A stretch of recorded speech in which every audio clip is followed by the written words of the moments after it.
in the heart of Brazil's sprawling favelas, where poverty and adversity prevail, a unique phenomenon is born. And another one. And another one. I could go on all day. Amidst the narrow alleyways and makeshift homes, a breed of extraordinary athletes emerge. In the face of limited resources, they transform rundown corners into their personal arenas, honing agility and adaptability on the most uneven terrain. Self-taught masters of the game, they learn through trial and error, emulating their idols with unparalleled creativity. But it's not just their skills that set them apart. It's the unbreakable spirit of camaraderie and community which fuels their rise. For these players, football isn't just a game, it's their ticket out of poverty, their chance to provide for their families, and their pursuit of a better future. From the depths of adversity to the pinnacle of success, the favela athletes stand as a testament to the unshakable human spirit. And it's these favela athletes that have propelled Brazil to the pinnacle of football. Astonishingly, while favelas are home to only 6% of Brazilians, almost half of Brazil's 2022 World Cup squad hail from these vibrant communities. But how do they do it? The favelas aren't the only poor area in the world, right? Today, we'll explore the 5 key reasons why the favelas have propelled Brazil to the top of the footballing universe, and what better way to start than with the daily challenges that these young Brazilians face.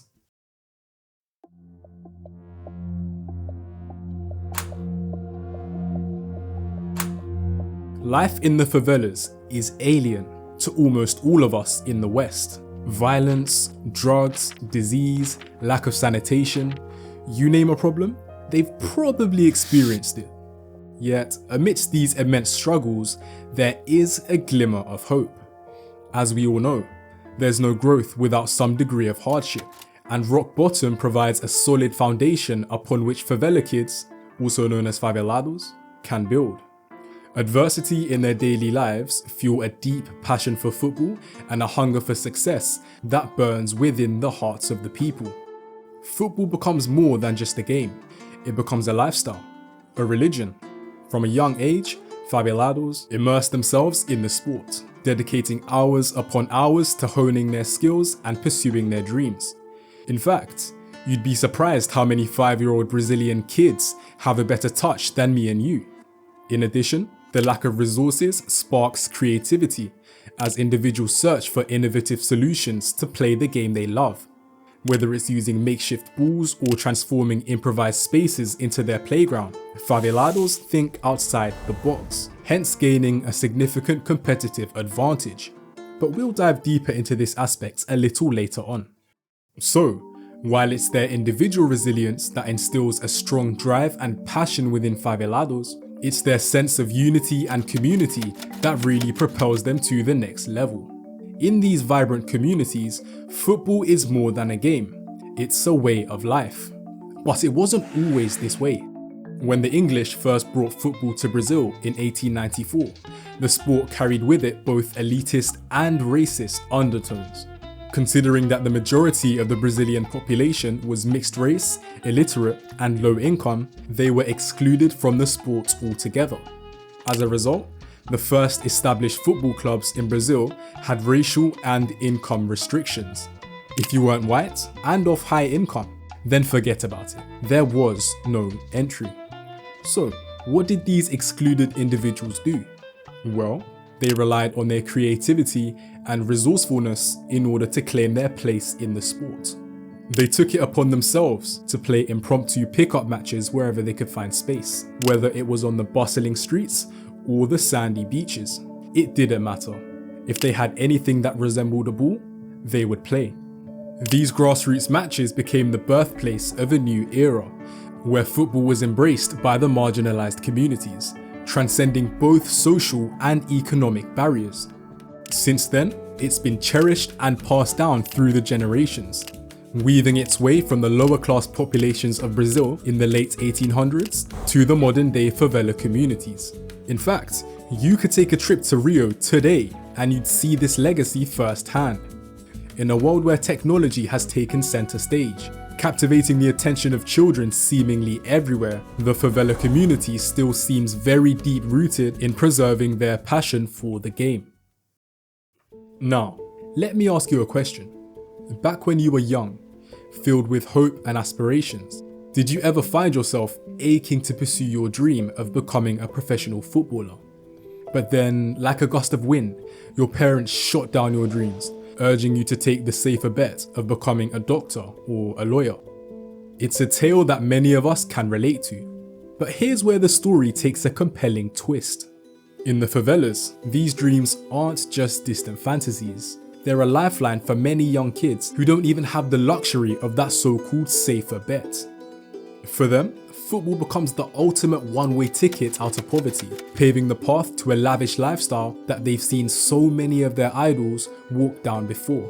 Indeed, the inspiration drawn from their idols like Ronaldo and Pele plays a significant role in the aspirations of these young kids.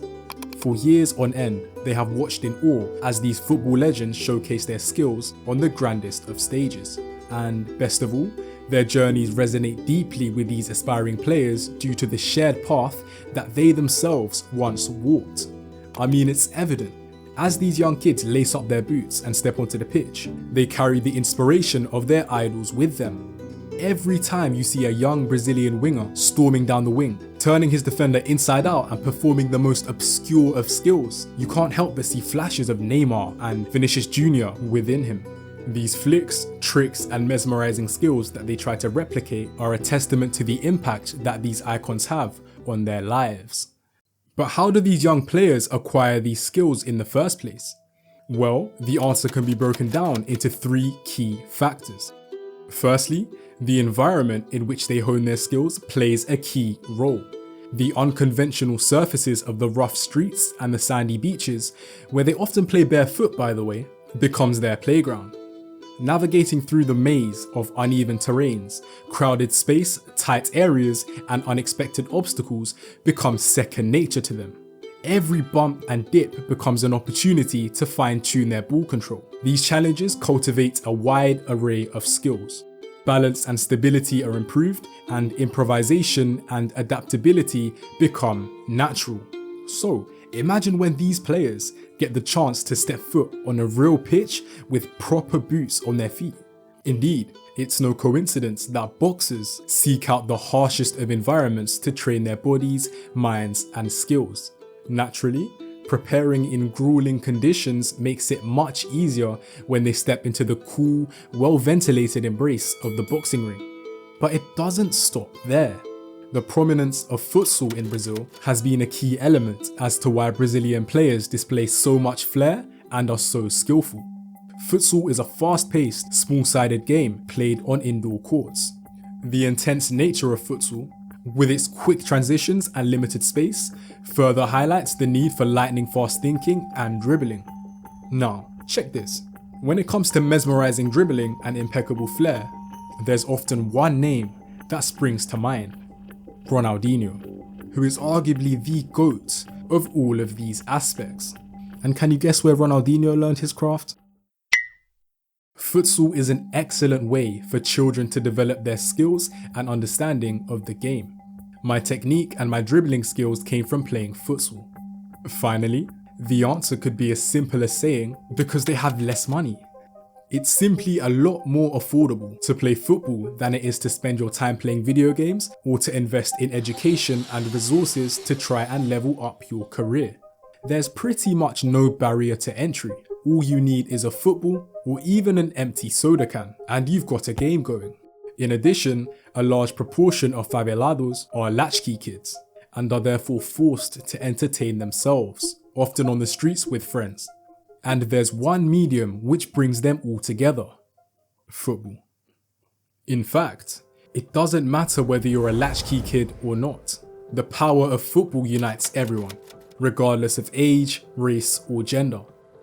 Amidst the backdrop of gang wars, armed conflicts, and governmental neglect, which are all factors that could very easily drive the people apart, when the time comes to unite and fight for a common cause, they sure do. Just ask this guy.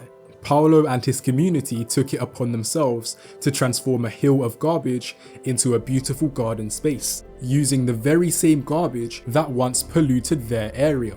When asked why he did it, he said, "Because we always wait for the public authorities, but they're never there for us. So, if we don't do something together, nothing gets done."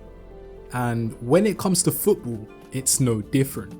When Brazil takes to the field on the grandest of stages, something magical happens. The collective energy of a whole country converges, all united by the shared expectation of success. You can almost feel this energy leaking through your TV screen. You can also see this energy in the streets. In 2014, when the World Cup came home, Brazilians wasted no time in showing support to the national team by painting their country yellow, decking out full streets with Brazilian flags, and throwing the craziest street parties.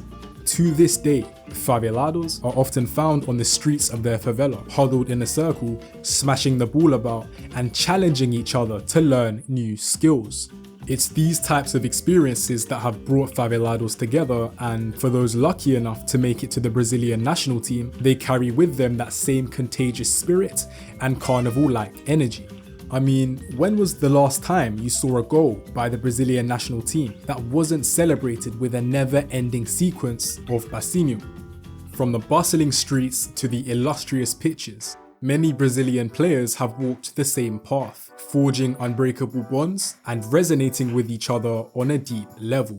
And it's this above all which makes them so unique.